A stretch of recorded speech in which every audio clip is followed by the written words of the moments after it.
Szeretettel köszöntök mindenkit a normál EKG készítéséről, kialakulásáról és elemzéséről szóló ismeretterjesztő oktató videósorozat első részében.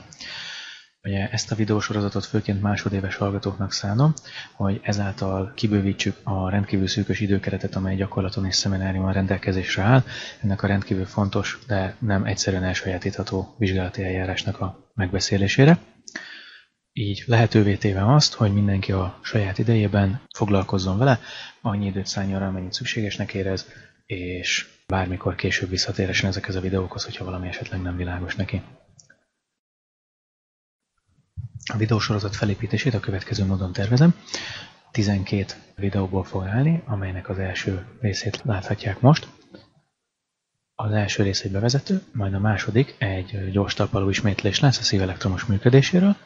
Ezt követően elméleti alapokat fogunk megbeszélni a 3-as, 4-es és 5-ös videóban, így mint az EKG készítése, nevezéktana, majd a referenciatengelyek és a vektoriális analízis, talán a létező legfontosabb videó a 12-es sorban.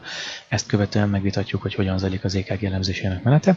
Majd ennek megfelelően jönnek a következő videók a sorozatban, és az elemzés menetének egyes részeit fogják kibontani.